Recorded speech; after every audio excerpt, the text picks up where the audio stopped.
as we talk about, the difficulties of being an actor and being a Black actor of color, your beautiful daughter Aurora is also an actor. Yes, she Um, is.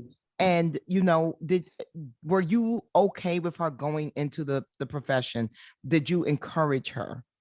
I was fully okay with her going into the profession once we got it straight that we weren't going in to be famous. Famous. There you Yeah, go. and originally that's what the idea was, and we were like, "Nah, we don't do that in this house. We're Right. not looking for that." Like Yeah. you got all the stuff that you need from fame, like if you want that, but like we're gonna go in there with the craft because it's so difficult.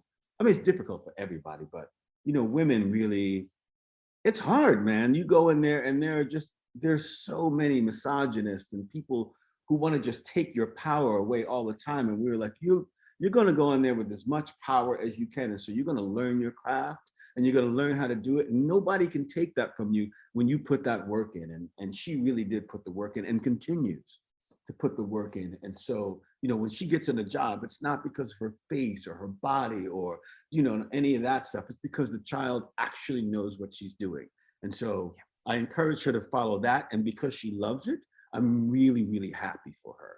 I'm happy she found a thing she loves to dig into, and it makes her feel fulfilled. And that, at the end of the day, is all I'm really, really looking for. So it didn't matter what career, as long as she feels fulfilled. And it may stay like that forever, it may change, but right now she's really loving it. And I love that for her.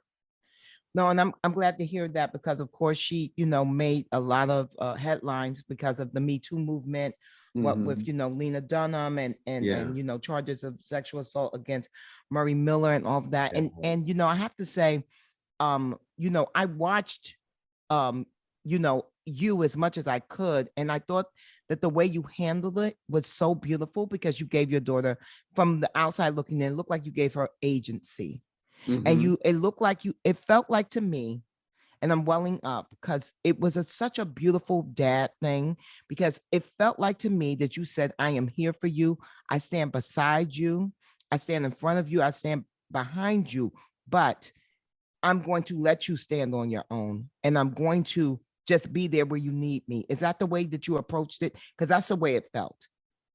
I did. At some point, after the initial amount of anger, because it was a story that, we didn't know for years, as many people who are survivors of this kind of assault, they're a little ashamed. They're ashamed of it. And they don't say anything. So it took years for her to tell us. And so after my initial bout of real rage and anger, which was so enormous, I realized that what I would be doing if I engaged my own sense of justice was I would be taking away her story, her chance to stand up, her chance to actually survive on her own, like to find the tools that she needs.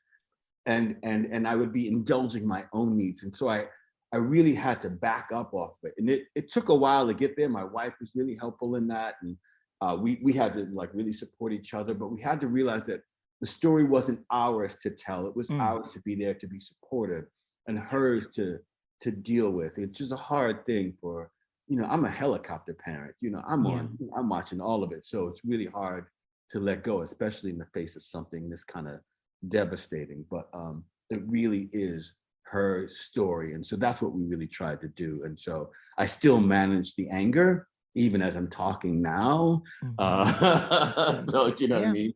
I still have to manage it, but it is not my story. I am there in the role of supporter, and anything you need. If one day you say, could you go get him, Dad? I'm ready. Ready. I'm ready. Just unleash the beast. But until then, I'm gonna sit here and I'm gonna play my position.